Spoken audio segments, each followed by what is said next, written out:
History has a habit of simplifying wars. We remember the names of emperors, the dates of great battles, and the banners that rose or fell. But war itself is rarely so neat. It is loud, disordered, and cruel, and at its most decisive moments, it often places the fate of empires into the hands of people history never intended to notice. In the autumn of 1596, the Ottoman Empire learned this lesson the hard way. The Christian army had broken through. What began as a coordinated assault quickly dissolved into a flood of men pouring into the Ottoman camp. Steel flashed in every direction. Soldiers struck at anything that moved, cutting through tents and supply lines with brutal efficiency. Panic exploded across the encampment. Cooking fires were left burning as pots overturned and food spilled into the dirt. Cooks dropped their ladles and fled without weapons or orders. Camel drivers abandoned their animals. Servants, porters, and craftsmen scattered in blind terror. At the center of the chaos, the unthinkable occurred. The Sultan's treasury, symbols of imperial authority and confidence, was torn open. Gold and silver meant to sustain the campaign now glittered in the hands of enemy soldiers intoxicated by victory. Discipline vanished. What should have been a controlled breakthrough became a looting frenzy. Sultan Mehmed III, who had marched into Hungary promising to humble the Holy Roman Emperor and bring Europe to its knees, now faced a reality no ruler prepares for. His formations were shattered. His officers could not restore order. The great Ottoman artillery, once the thunderous voice of conquest, had fallen silent. The largest Ottoman expedition in 30 years was collapsing before sunset. As screams echoed through the camp and smoke choked the air, Mehmed III prepared to flee the battlefield. In that moment, the empire stood on the brink of humiliation and possibly annihilation. Then something unexpected stirred. Far from the front lines, in the deepest corners of the camp, the men who were never meant to fight stopped running. Kitchen servants gripped knives dulled by years of cutting meat. Camel drivers seized shovels and picks hardened by endless labor. Stable hands, wagon drivers, and craftsmen gathered instinctively, bound by fear and desperation rather than command. They had no banners, no formations, no training, but they had nowhere left to go. With a raw, collective resolve, these forgotten men turned back toward the enemy. They charged into the looters and scattered soldiers, striking wildly and without mercy. Their attack was uncoordinated, but it was ferocious. The Christian troops, spread thin by plunder and overconfidence, were caught completely off guard. Confusion rippled through their ranks. What began as a desperate counterattack grew into a violent surge. Panic shifted sides. Enemy soldiers who moments earlier believed the battle won now found themselves fighting for survival. The momentum of collapse slowed, then reversed. In that single, chaotic moment, men whose names would never be recorded saved an empire from destruction. To understand how the Ottoman army had reached such a desperate edge, one must look back to the years leading up to Haçova. By 1596, the Ottoman Empire was no longer expanding with ease. For 3 relentless years, the Habsburgs had pushed deeper into Ottoman-held Hungary, reclaiming fortress after fortress. Each loss weakened Ottoman authority, emboldened European coalitions, and strained imperial resources. The empire that had once dictated terms to Europe now fought to hold ground it assumed permanent. Mehmed III inherited this crisis at the worst possible moment. His father, Murad III, died as the war reached its most dangerous phase. The young sultan ascended the throne surrounded by uncertainty and doubt. Advisors urged caution. Others demanded decisive action. There was no middle path. Either the empire would accept slow erosion or would gamble everything on one overwhelming campaign designed to break Habsburg power once and for all. The chosen target was Igri Fortress. Igri was not merely a stronghold. It was the key to Central Europe. It controlled the routes between Ottoman Hungary and Habsburg lands, governing the movement of armies, trade, and intelligence. The Habsburgs had transformed it into a modern fortress, reinforced for artillery warfare and defended by experienced troops. If the Ottomans failed to retake it, the war would tilt permanently against them. In a decision unseen for 3 decades, Mehmed III announced he would personally lead the army. The declaration electrified the empire. Veterans remembered the age of Suleiman the Magnificent, when sultans rode at the head of their armies and reshaped continents. Morale surged. This felt like a return to destiny. What assembled on the Hungarian plains was immense. Over 100,000 soldiers gathered, Janissaries from Istanbul, provincial forces from Anatolia, and Crimean Tatars whose cavalry excelled in speed and shock. But behind them marched an even larger force. Engineers, cooks, camel drivers, blacksmiths, servants, and craftsmen. For every soldier prepared to fight, 2 more ensured the army could survive. The Habsburg response was swift. Archduke Maximilian, brother of Emperor Rudolph II, forged a vast coalition. Germans, Hungarians, Transylvanians, and volunteers from Spain and Italy rallied together. But their greatest strength lay not in numbers alone. They brought modern artillery. These guns outranged Ottoman cannons, striking with deadly precision from distances previously unthinkable. This was not the warfare of past centuries. It was the dawn of a new military era, and the Ottomans would pay dearly to learn its cost. The siege of Igri lasted 18 punishing days. Ottoman artillery battered the walls relentlessly. Habsburg defenders answered with disciplined, long-range fire. Casualties mounted, supplies dwindled, doubt crept into the ranks. Then the Sultan appeared before his army, wearing the Prophet's cloak and carrying the sacred banner. The effect was immediate. Morale hardened. The final assault surged forward with renewed fury. Igri fell. Thousands of defenders were slain in the breach. The Ottomans reclaimed their gateway into Europe, but victory carried a dangerous illusion. Even as celebrations echoed through the camp, Archduke Maximilian was assembling the largest Christian army seen in a generation. This was no longer about a single fortress. It was about ending Ottoman expansion forever. The armies met near the village of Haçova, known to Christians as Keresztes. Over 200,000 men stood facing one another. The Ottomans carried confidence in numbers. The Habsburgs carried artillery and desperation. And when the Ottoman line broke, when the Sultan himself prepared to flee, it was not generals or banners that saved the empire. It was the forgotten men of the camp. And history would never be the same. For 2 exhausting days, the battlefield turned into a slow, grinding test of endurance. Neither side committed fully at first. Instead, they maneuvered, probed, and clashed in scattered engagements across the plain. Yet every encounter revealed the same brutal truth. The Habsburg artillery dominated everything it touched. Ottoman cannons were hunted with cold precision. Habsburg gunners identified firing positions almost as soon as they were prepared, smashing the guns apart before a single effective shot could be loosed. Crews barely had time to load before iron tore through their ranks. One by one, the weapons that had once symbolized Ottoman supremacy vanished from the field. Cavalry charges, the traditional answer to battlefield pressure, fared no better. Turkish horsemen surged forward with courage and speed, only to be ripped apart by concentrated gunfire. Horses collapsed mid-gallop. Riders were thrown violently into the dirt. The open plain offered no shelter, and bravery alone could not close the deadly distance. Hour by hour, the Ottoman battle line weakened. From his elevated position, Sultan Mehmed III watched the situation deteriorate. Each report brought worse news than the last. Positions lost, cannons destroyed, casualties mounting. His advisors gathered closer, speaking in urgent whispers. "Retreat," they said. "Preserve the army. Live to fight another day."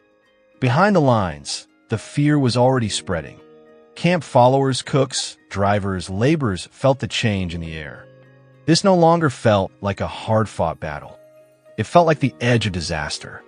Everything the empire had reclaimed at Ygri now seemed ready to vanish in a single, catastrophic defeat.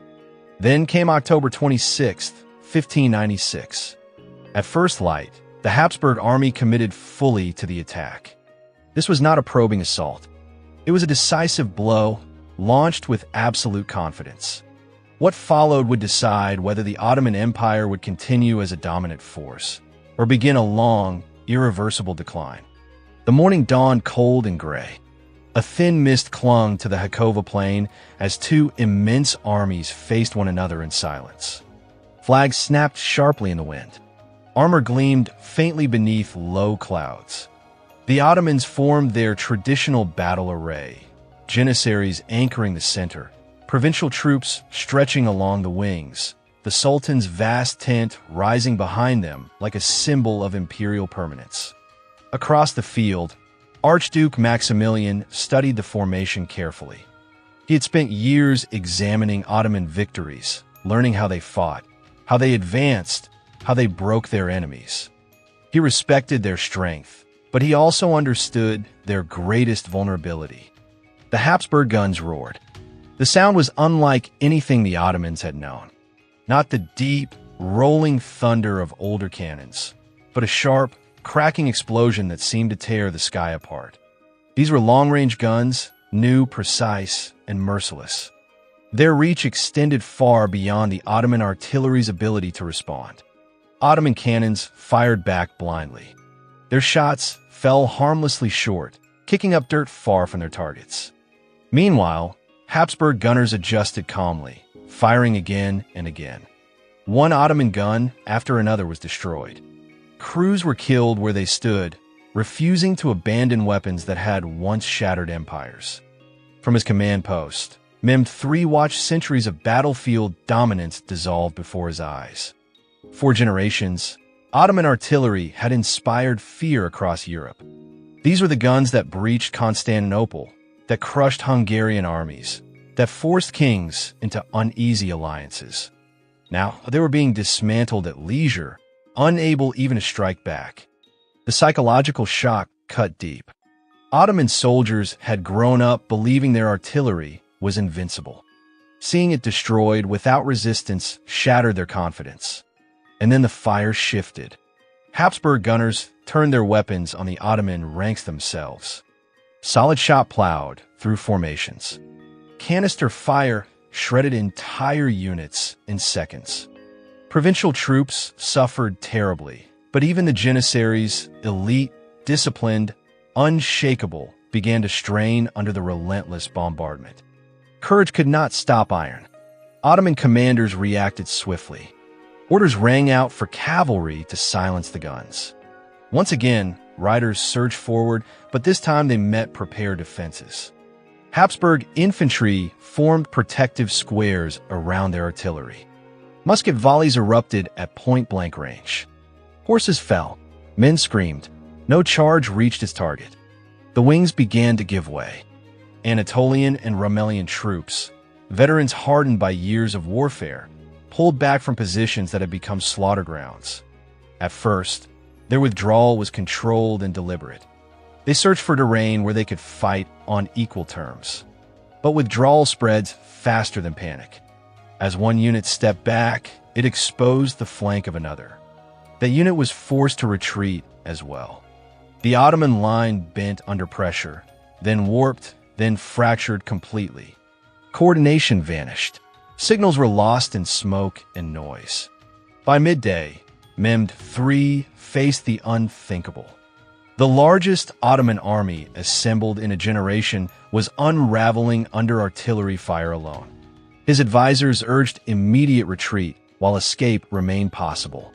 The center held longer than the wings, but even the janissaries had limits. They had never endured sustained bombardment from weapons they could neither reach nor silence. They watched comrades fall helplessly, unable to strike back. Discipline, legendary, drilled into them for a lifetime, began to fray. By afternoon, The Ottoman formation no longer existed. What had once been a unified battle line was now a scattering of isolated units, crouching behind whatever cover they could find, desperately trying to survive an enemy that seemed able to strike anywhere, at any distance. Defeat appeared complete, and it was precisely at this moment, when the empire stood closest to collapse, that history prepared its most unlikely reversal. The Habsburg army could sense the moment had arrived. Across the shattered battlefield, Ottoman resistance appeared finished. Smoke drifted low over the plain, and broken formations scattered in every direction. The thunder of artillery had done what it was meant to do: crush morale, silence guns, and tear discipline apart. Now, the enemy stood exposed. Archduke Maximilian did not hesitate. He gave the signal for the final assault. The heavy cavalry surged forward, fresh and eager after hours of watching the cannons dismantle the Ottoman army from afar. Armor flashed as horses thundered across the plain, hooves shaking the ground beneath them. Behind the riders came the infantry, advancing in ordered ranks, prepared to complete the destruction the artillery had begun. The effect was immediate. Ottoman soldiers who had endured relentless bombardment broke when they saw the cavalry approaching. Courage failed where endurance had not. Lines dissolved, orders vanished into the noise. What began as a controlled withdrawal collapsed into chaos. Men dropped their weapons and ran, driven by fear and instinct, racing toward the only place that promised shelter, their camp. For Sultan Mehmed III, the moment was devastating. He had personally led this army into battle. He had staked his authority, his reputation, and the prestige of the empire on this campaign. Now, he watched it disintegrate. Advisors spoke urgently of retreat, of escape, of survival. The empire's greatest field army lay broken before him, and with it, centuries of Ottoman military dominance seemed to crumble. The Habsburg forces pressed forward relentlessly. They chased the fleeing Ottomans across the field, cutting them down as they ran, driving them toward the vast sprawl of tents beyond. From every visible angle, the battle appeared decided. The Ottomans were beaten. Their sultan was preparing to abandon the field. Victory seemed complete, but certainty breeds carelessness. And in that moment of triumph, the Habsburg army made a mistake that would cost them everything. They believed the battle was over. Instead of maintaining formation, the pursuing soldiers surged into the Ottoman camp in disorder, like a river bursting through a broken dam. For hours they had watched others fight while they waited. Now, they reached the heart of the enemy's world, and what they found overwhelmed reason. The Ottoman camp was not merely a military encampment. It was a moving city. Tens of thousands of tents stretched across the plain, filled with supplies gathered from across the empire. Weapons stacked in crates.